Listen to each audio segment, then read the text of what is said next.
Today we're going to dive into the world of one of the most iconic sports brands in the world, Nike.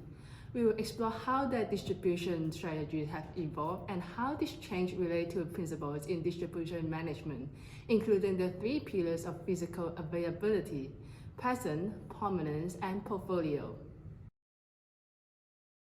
Nike's initial distribution strategy, leveraging the double jeopardy advantage. According to the concept of double jeopardy, a bigger brand typically has more distribution and sells more for each distribution point.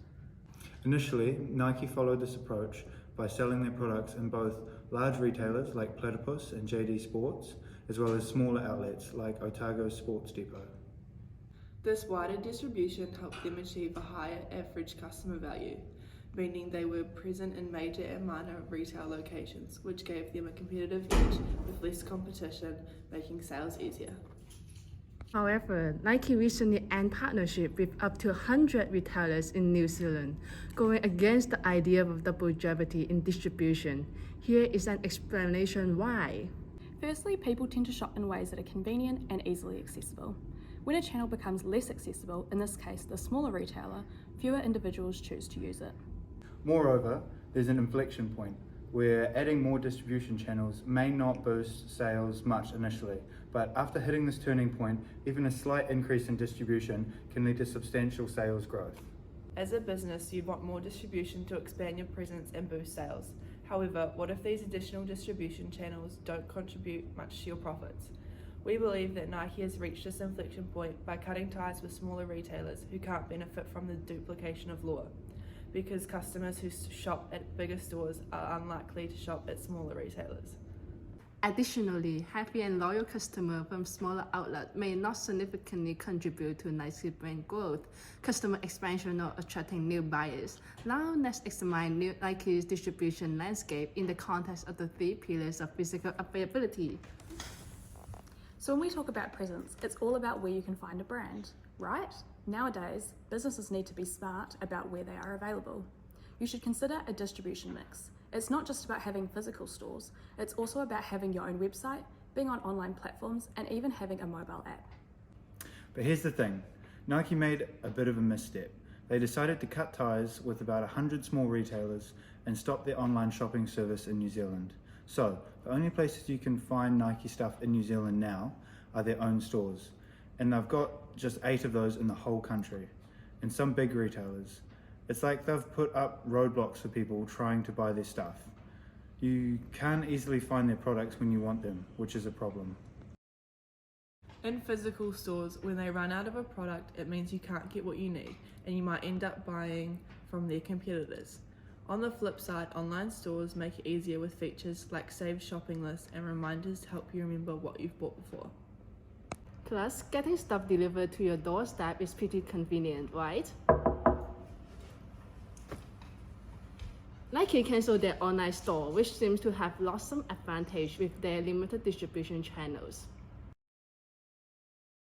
Our recommendation for Nike is to consider reopening their online store. Doing so has several benefits, such as enhancing the distribution mix by making their brand more accessible. Additionally, customers who buy online tend to be more loyal to the brands they purchase, and an online store can remove the speed bumps to purchase. Looking at this chart, it's evident that when it comes to Adidas, total sales, both outlet and online sales, make up a significant 60% of their overall sales. Online sales in particular account for a significant 27% of their total sales. Now, considering that Nike has discontinued its online store, this decision could potentially result in a loss of up to 27% of sales for them. This highlights just how crucial these outlets and online channels are for their business. Then there's prominence, which is all about standing out in a crowded retail space. Now with fewer retailers and no online store, Nike isn't as easy to find, but they do have some shopping distinctive assets going for them, like their famous tick logo. It's simple, but it makes them really noticeable in a busy shopping environment. Lastly, portfolio is about having something for every kind of shopper on every occasion. If a brand doesn't offer what you're looking for, you might go to a competitor, right? Nike has a huge range of products: shoes, sport gear, hoodie, you name it, for men, women, and kids. They're pretty much on par with Adidas in terms of product range. But Adidas has this one thing that sets them apart in New Zealand, and it's their All Black series. It's iconic here and makes them stand out from the competition. For Nike to stay competitive and make a mark, they should consider launching new stock keeping units, or SKUs.